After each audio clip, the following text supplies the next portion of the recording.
Mesdames, Messieurs, heureuse de vous retrouver. Aujourd'hui, nous sommes avec Constantin Amossou. Il est activiste, il est président du gouvernement des jeunes du Bénin. Eh bien, depuis le 8 septembre 2018, il a entamé une tournée dans les contrées du Bénin, une tournée d'ailleurs très suivie par les médias en ligne, dont Reporter Bénin, et très diffusée via les réseaux sociaux. Et nous sommes là pour en parler. Quel est l'objectif de cette tournée? C'est quoi l'idée derrière? Il est là quand même pour en parler. Bonsoir Constantin Amossou, un plaisir de vous avoir sur ce plateau. Bonsoir Pierre, c'est un plaisir également d'être en votre compagnie. Vous avez commencé votre tournée depuis le 8 septembre 2018. Nous sommes en décembre 2018. Déjà un bilan. Ça fait près de 3 mois que cette tournée a débuté, mais pour dire exactement les choses, elle avait débuté pour s'étendre sur exactement 80 jours, c'est-à-dire du 8 septembre 2018 au 26 novembre 2018. Et le 26 passé, nous avions donc pu mettre fin officiellement, même si nous avons continué le ratissage et avons à ce jour et quelques petites localités à rattraper pour faire le point des 546 arrondissements de notre pays. Mais l'idée aujourd'hui à la fin n'est plus forcément de parvenir à faire tous les 546 arrondissements du pays.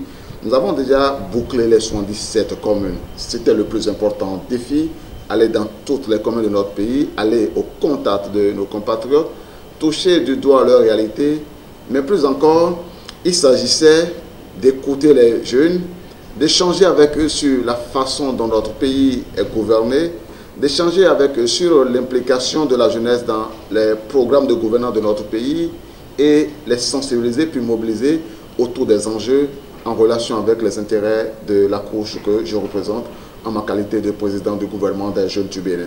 D'où vous êtes d'ailleurs parti cette idée quand même d'entamer cette tournée? C'est peu commun au Bénin et en Afrique. Oui, vous le savez très bien, quand je mets l'idée de 80 jours, ça fait penser à tout le monde autour du monde en 80 jours de Jules Verne. Et l'idée, effectivement, c'était de faire le tour du Bénin en 80 jours, comme par référence, c'est vrai, historique à Jules Verne, mais aussi parce que 80 jours, c'est en moyenne une journée par commune, en considérant 3 jours de soudure. C'est-à-dire les jours où je peux avoir besoin de faire d'éventuelles réparations sur le moyen de déplacement.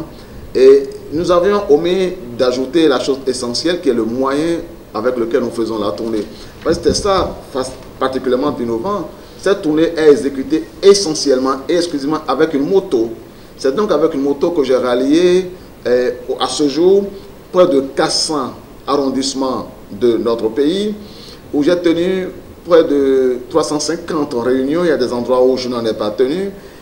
Mais c'est dans toutes les communes que nous avions été à moto et parfois difficilement dans des conditions, en des lieux avec des reliefs et quelquefois la constitution géologique qui ne facilite pas la traversée. Et donc pour nous, c'était quand même d'aller au contact des difficultés, d'affronter, de vivre les difficultés que vivent nos compatriotes au quotidien et de considérer que l'espace de 80 jours, nous vivons au moins en 24 heures les réalités de nos compatriotes, les touchant de doigts. Nous devons être à même davantage d'échanger et peut-être de faire des propositions dans la posture qui est la nôtre de président d'une association, le gouvernement des jeunes du Bénin, qui a vocation à travailler à assurer une meilleure représentativité sociale, politique, économique des jeunes. Or, vous le voyez, pour reprendre disons le point initial et considérer le contexte politique, social, économique dans lequel nous sommes ici au Bénin, en particulier et de façon plus générale en Afrique, des lois se votent, des directives gouvernementales se prennent, et bien souvent, ces lois et ces directives sont en contradiction avec les intérêts revendiqués de la jeunesse, alors que chaque fois, les pouvoirs publics revendiquent le devoir et parfois le rôle dans lequel ils disent se trouver de travailler au profit de la relève. Et donc pour nous, il est nécessaire aujourd'hui, notamment dans un contexte où un code électoral nouveau a été voté et qu'il empêchait les jeunes de se présenter aux élections, tout calcul fait, d'aller au contact des jeunes pour voir quelles sont les alternatives que nous pouvons trouver, par exemple, pour contourner les difficultés inhérentes à ce nouveau code électoral. C'est un sujet, c'était le plus important sujet en débat lors de notre tournée, mais plus que ça, au-delà de cette question particulière, c'était surtout le débat sur l'état de droit dans notre pays, parce que c'est la responsabilité des jeunes de veiller à la préservation des acquis démocratiques. Et donc, durant toute cette tournée, j'ai débattu avec les jeunes compatriotes des régions rurales comme urbaines sur ces difficultés de notre pays dans son processus démocratique à ce jour, rencontrer des jeunes avec qui j'ai débattu sur les problèmes d'insertion professionnelle, rencontrer des enseignants vacataires qui n'avaient pas perçu le salaire depuis plus de 3 mois. J'ai rencontré des paysans qui ne savaient pas les difficultés et surtout les risques auxquels ils s'exposent lorsqu'ils utilisent le glyphosate. Parce que j'ai vu des gens qui ne savent pas mais qui utilisent le bidon de glyphosate comme bidon à eau, comme gourde à eau pour assouvir leurs besoins de soif. Parce que j'ai rencontré des bonnes dames qui utilisent les bidons de glyphosate comme ustensiles de cuisine, ne serait-ce que pour contenir les épices. Parce que j'ai rencontré des gens qui utilisent des bidons de glyphosate dans les marchés pour vendre de l'huile. Parce que j'ai été dans des cabarets dans des régions du Bénin où le tchoukoutou, le vin de palme, est servi dans des bidons de glyphosate aux populations qui s'en abreuvent, ne sachant pas le risque auquel elles sont livrées. Et donc ça, en tant que devoir citoyen, il était essentiel, au-delà de ce que j'avais comme ambition en commençant cette tournée. Au-delà de l'ambition politique. Bien sûr, et c'était ça, surtout la mission sociale. Ok, dites-moi, qu'est-ce que les jeunes, qu'est-ce que le peuple vous a dit? Parce que vous avez été à leur écoute. Et comme je l'ai dit tout à l'heure, ce n'est pas un truc qu'on voit en Afrique. Qu'est-ce qu'ils vous ont dit? Quelles ont été leurs préoccupations? Oui, la première des choses que j'ai observées, c'est que nos compatriotes avaient soif d'information. Et ils avaient soif de rencontrer les acteurs sociaux, économiques, politiques. Ils avaient soif de comprendre. Et partout où je suis passé, j'ai, première chose, été reçu avec beaucoup d'enthousiasme et de chaleur. Je pourrais ajouter juste après, c'est de considérer que cette tournée m'a permis de savoir que par endroits, les gens étaient très informés, mais qu'ils avaient besoin de se rassurer que les informations qu'ils avaient étaient vraiment fondées et de rechercher avec ceux qui prennent le risque d'aller à leur contact les voies et moyens par lesquels on peut lutter pour préserver les acquis démocratiques. J'ai donc pu considérer et constater que nos compatriotes, ils ont faim, ils ont soif, ça c'est au sens premier du terme, mais ils ont aussi faim et soif de pain, faim et soif de paix, faim et soif de liberté, faim et soif de l'état de droit. Et cette faim de l'état de droit, cette soif de l'état de droit, cette faim de pain et de paix, oui, je me fais le devoir de reconsidérer cela et d'apporter le message ici, à Cotonou, à nos autorités, autant aux acteurs sociaux et politiques de l'opposition que de la mouvance, en considérant que chacun peut avoir son appartenance politique, mais ce qui est essentiel, c'est de savoir que voilà l'état dans lequel nos compatriotes vivent, voilà leurs aspirations. Bientôt, notamment du 10 au 11 décembre, nous avons à l'esprit de tenir les assises générales de la jeunesse, ici même à Cotonou, avec le représentant de la jeunesse qui viendront de chacune des contrées des 117 communes de notre pays.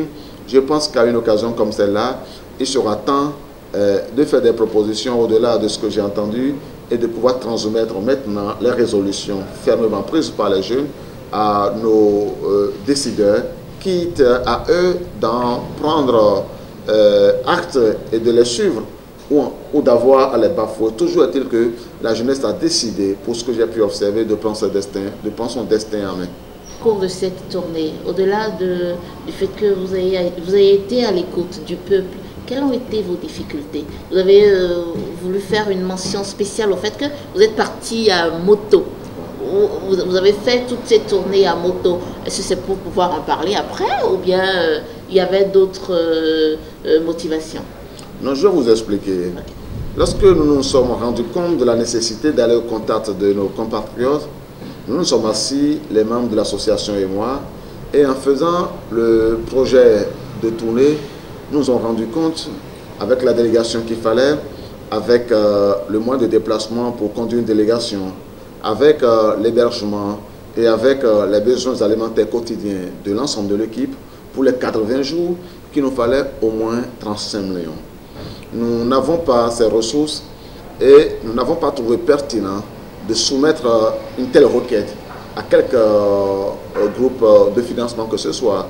C'est donc en recherchant le plan B que nous sommes arrivés à la conclusion que la même activité peut s'exécuter, mais avec 5 millions. Et ce plan B, c'est décider de la faire avec une moto, y compris l'acquisition de la moto qui nous a coûté environ 800 000. Donc en un mot, vous avez utilisé 5 millions pour cette tournée. Pour cette tournée. Et les difficultés que nous avions, ils sont quand même nombreuses parce que nous l'avons engagé sans avoir éprouvé le besoin de boucler ce budget. Parce que nous sommes dit, si nous commençons, les citoyens, les compatriotes, selon la pertinence qu'ils voient, peuvent accompagner. Parce que ce n'est pas facile. Est-ce qu'ils ont accompagné? Oui, par moment, nous avions eu quand même des compatriotes, tant d'ici que de l'extérieur, qui ont contribué, qui en mettant 10 000, qui 5 000, qui 50 000, parfois 100 000, pour que nous allions au bout.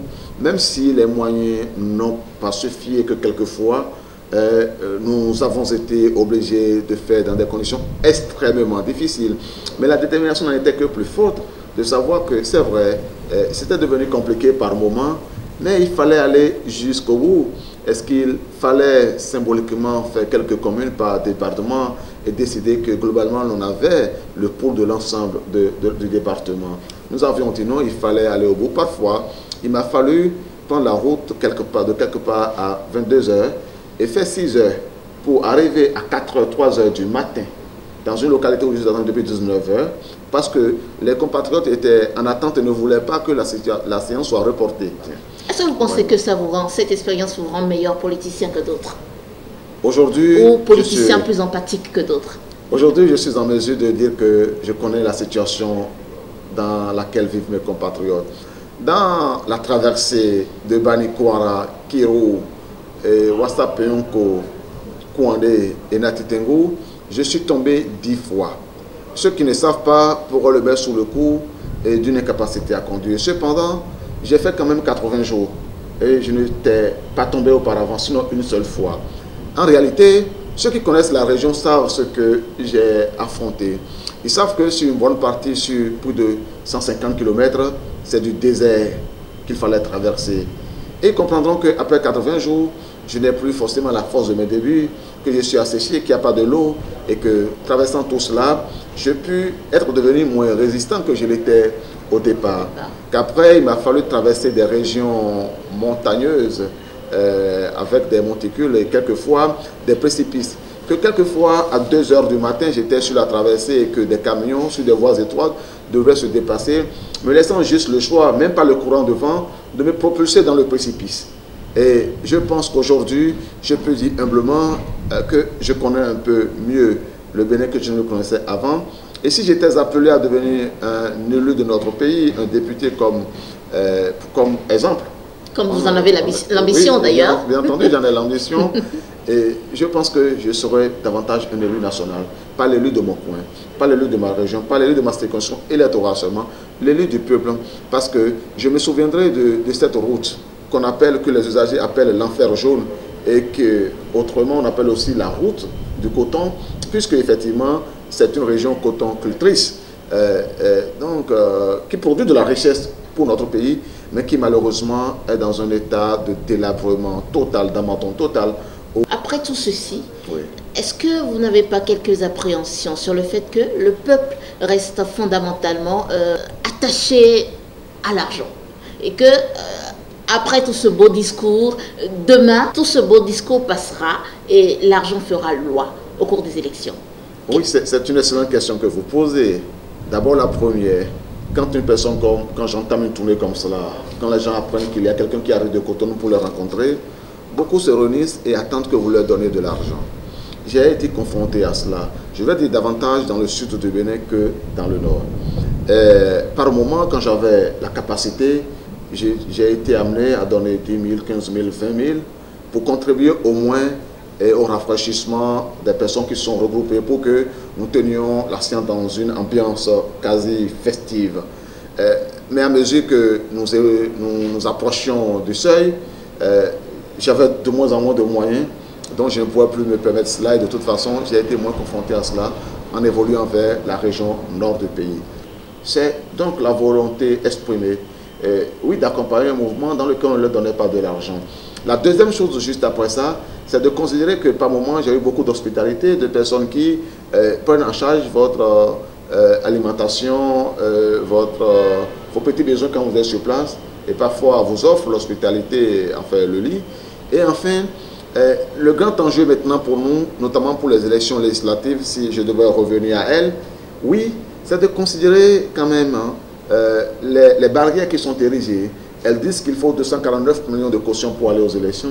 Il s'agit pour nous de voir comment nous ferons pour que nos compatriotes soient prêts à mettre chacun, si c'est 1000 francs, 2000, 5000, 10 000, 50 000, 100 000 dans la cagnotte pour constituer au moins cette caution pour aller aux élections, présenter une liste du peuple, aller aux élections, se faire élire pour changer ce code électoral, pour que plus jamais dans notre pays, l'argent ne soit, disons, la tonne qui délibère du choix des dirigeants. Voilà, la tournée est terminée avec quelques bonus en cours et tout. Dites-moi, si au terme de tout ça, au vu de votre expérience, au vu de ces moments uniques que vous avez eu à passer avec les populations, le gouvernement en place vous appelle, sinon le président de la République vous appelait pour vous écouter, est-ce que vous garderez toujours votre position politique? Merci. Ce n'est pas le signal que j'ai reçu. Commençons par là. Okay. Le signal que j'ai reçu, c'est que le jour où je suis rentré à Cotonou, un huissier de justice m'a appelé et m'a tendu une citation directe à comparaître. Rien ne vous dit que c'est le président Patrice Talon? Mais bien entendu, ni le gouvernement en place. J'ai dit que ce n'est pas le signal que j'ai reçu. Mais je sais lire entre les signes. Je sais lire les signes, vous savez lire les signes aussi. Toujours est-il que ce pourquoi j'ai reçu la citation, c'est justement un article dans lequel je mettais en cause le gouvernement, puisque c'est l'article que j'ai publié sur l'insalubrité à Cotonou, où j'ai mis en titre « Insalubrité à Cotonou, Talon, Tonato, Tobola, vautré dans les immondices de Nyolonfou ». Et donc j'ai des raisons de penser que le pouvoir n'est pas loin de cette procédure dans laquelle je me retrouve engagé, pour laquelle je vais devoir comparaître le 19 décembre. Mais j'ai décidé que je n'irai pas en exil, c'est le plus important. Après, le chef de l'État, il est le président de la République du Bénin. Et lors de ma rencontre il y a peu avec le président de la Cour constitutionnelle, j'ai estimé que j'étais disposé à échanger avec les présidents des institutions de la République, y compris le chef de l'État, et d'ailleurs que je le souhaitais, non pas pour devenir militant de la rupture, mais parce que je considère que les questions de développement, les enjeux liés à la démocratie, la situation de la jeunesse, le chef de l'État a le devoir de se prêter à l'écoute, d'écouter les jeunes, d'échanger avec, au-delà du gouvernement des jeunes du Bénin, le Parlement des jeunes, l'organe de la jeunesse. Et donc, oui, ça, je considère que si nous sommes appelés, nous serons ouverts à échanger avec le chef de l'État, avec l'ensemble d'autres institutions. Mais au-delà de ma position de président du gouvernement du Bénin, qui est une association apolitique, moi, je suis un militant de l'opposition. Et cela, non seulement est aujourd'hui, mais cela le demeure. Et ça, c'est très clair. Mesdames, Messieurs, voilà, comme Jules Verne, il a fait son tour du Bénin en 80 jours. Il dit avoir vécu une expérience unique, peut-être politique, mais surtout très sociale. Dans cette émission, il nous parle des premiers objectifs derrière cette tournée, des difficultés qu'il a rencontrées, et il revient sur ses convictions politiques qui demeurent inchangées. Merci de nous avoir suivis sur Reporter Bénin. Suivez-nous sur www.reporterbénin.com.